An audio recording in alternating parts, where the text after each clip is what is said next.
Mata upu tolu se fulutasi. O le taua Israelu ma mitiana, ma tula fono I mea maua I taua. Ua fetalai mai fu Iova ia Mose ua whapea mai. Ia e tau atu ia mitiana ono le whanau ngā Israelu. Muli ane, ona whātasi nā tua I lea o oe I lo. Ona whai atu I lea o Mose I le nuu ua whapea atu. Ia sauni uni nisi o outou I le tau e si atu I lanto ia mitiana. E wha o atu le taui ma ia Iova ia mitiana. Ia taito awhi tu ainga umo Israelu tau te awina atua I le taua. Ona whai au lea ai le mano Israelu e taito awhi tu ainga. E se fulu awhi mawhi lua e ua sauni le taua. Wa awina atu I lato e Mose I le taua e taito awhi tu ainga. Lato te o I le taua mawhine aso le atani o Eliasaro. Le osi taulanga. Sa iante ia mea pa ia mapueili. Ona latu taua I lea mamitiana. E pei ona poloa I mai o Iova ia Mose. O fasio tia I lantou o tane o malava. O lantou fasio tia fo I tupo mitiana whaatasima I lantou na fasia. O Evi, ma Rekema, ma Suru, ma Huru, ma Repa. O tupo e to lima o mitiana. O pala amo fo I le antali o pero wa lantou fasio tia I le pelu. Wa ave fo I whaatangata o taua I le whanau ngā Israelu o whawhine o mitiana. A toa mo lantou tamaiti. Wa lantou lafu povi uma, ma lantou lafu mamoe uma. A toa ma lantou olua uma wa lantou vetea. Wa lantou a ai uma fo I na lantou nonofo ai. A toa mo lantou olo uma. O latou susunu ina I le afi. O latou ave fo I le vete uma ma mea uma na maua. O tangata atoa fo I mamanu. O na latou au mai e lea o whaatinifunga ma mea na maua. Atoa ma vete ia Mose. Ma Eliasaro le o si taulanga. Ma le whaaputuputonga o le whanaunga Israelu le tonga la wapi. I le ele launga tasi o mo api. E lata ane I o ritana. E fisa ngai mai e riko.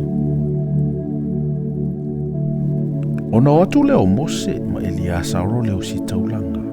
Ma alisi li uma o le whaaputupotonga. E whawheta iai ate I latou I tua o le tonga la wapi. Ona ita leo Mose I e sapule I au o le taua. O e na ave I taito afe. Ma e na ave I taito selau. O e uo mai le taua sa tau. O whapea atu a Mose I ate I latou. Wau tau whaolaina ea o whawhine uma. Whauta, o I latou ia nā lai o na solia le whanaunga Israelu le awhionga Iova, le mea peoro, ono le upua pala amu, o na tupua I leo le whaamai le whaapotupotonga Iova. O le nei, iau tau whasio tia tamatane uma o I tamaiti, ma iau tau whasio tia fo I whawhine uma ua tanea. A o tamatene umai le itanea, iau tau whaola ina mo outou.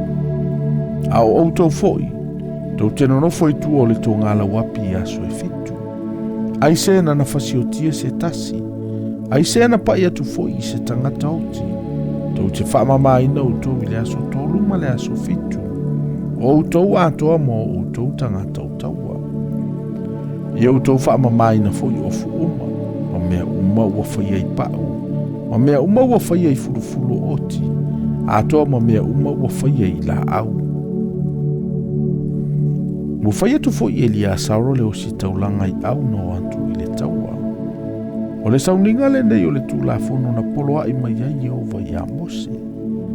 Taulava o le auru ma le ario, o le apa me mea, o le ua mea, le apa sina ma le pulu.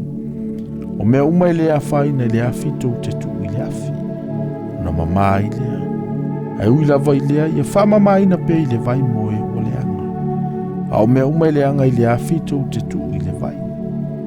Tau te teia foi o outou ofu I le aso fitu.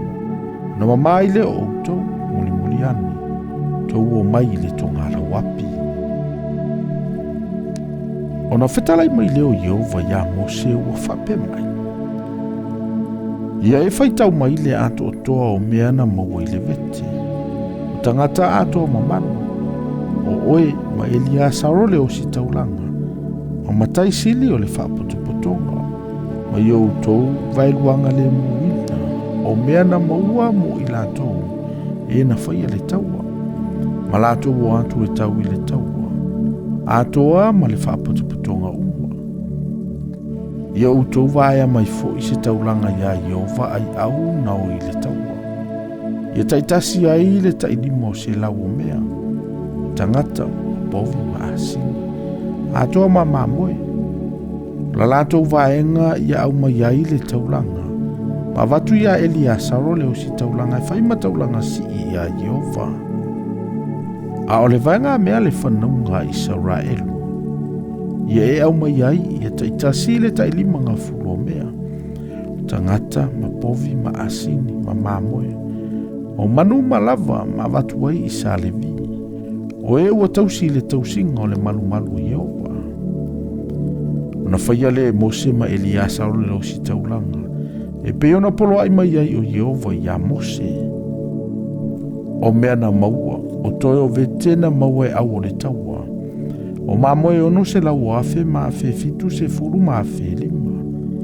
O povi e fitu se furu afe ma afe lua. O asini ono se furu afe ma le afe tasi. O le ato fo i o tangata o fafine o le tanea. E tolu se furu afe ma afe lua. O le vai luanga le mufoi. O le vai ngā mea lea ae na o i le taua. O le taua o fai o mamoe tolu se lau afe ma afe tolu se furu. Ma fe fitu ma le limo se lau. O le taulanga fo i a Iova ai mamoe ia. E ono se lau ma le fitu se fulu ma le lima. O povi e tolu se fulu afe ma afe ono. O le taulanga fo i a Iova ai ia mea. E fitu nga fulu ma le lua. O asini e tolu se fulu afe ma le lima se lau. O le taulanga fo i a Iova ai ia mea. E ono nga fulu ma le tasi.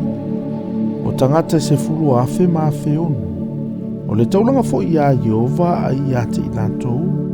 E to atolunga fulu ma le to olua. Wa vatu e Mose le taulanga ia Elia Sarole o si taulanga. O le taulanga si i a Iova. E pe ona polo ai mai ai o Iova ia Mose. A o le vaenga mea le whanaunga Israelu na vaea e Mose. Ai auna tau i le taua. O le vaenga mea le nei e le whapotopotonga. O mamoe tolu se lau afe maafe tolu se fulu. Maafe fitu ma le limo se lau. O povi e tolu se fulu afe maafe ono. O asini e tolu se fulu afe ma le limo se lau. O tangata foi e se fulu afe maafe ono. Wa ave Mose ai le vaenga mea le whanaunga Israelu. E taitasi i le lima ngā fulu mea. Tangata anto o mamanu. Mana awa tua i sa le vi. O e na tausi le tausinga o le manu manu Iova. E pei ona polo ai mai ai o Iova i a Mose. Ono mai ai le i a Mose o li ina pule iafe. Na o i le taua. O e na ave i taitua afe. Ma e na ave i taitua se lau. O lato fai mai i a Mose. Wa umona faitau e au na leo fai au o le tauana i a te imatou. O le aiso mātou e toa tasi o le iloa. O le mele o mātou au mai ai le tauranga i a Iova. O mea na maua taitasi tangata. O te unga au, ma filifili au. Ma taulima, ma mama o talinga. Ma asua au, e fai ai se tongi ola mo i mātou ilo mo Iova. O Natalia le Mose ma Elia Sarole o si taulanga. Le auro mai ate i la tau. O te unga ua whaia. O auro uma fōi o le taulanga si ina avatu ia Iova e li ina aveita i tu afe, ma li ina aveita i tu a se lau. E se fulu afe ma afe ono, ma le fitu o se lau ma le limanga fulu o se kelia. O au o le tauana nātu taitu a tasi ma whaila na vete. Ua talia e Mose ma Elia Sarole o si taulanga, le auro ia li ina aveita i tu afe, ma e na aveita i tu a se lau. Wala avatua i le fale fetawhai o le whaapotopotonga. e fai ma whaamanatunga mo le whanau ngā Israelu, ilu mo Jehova.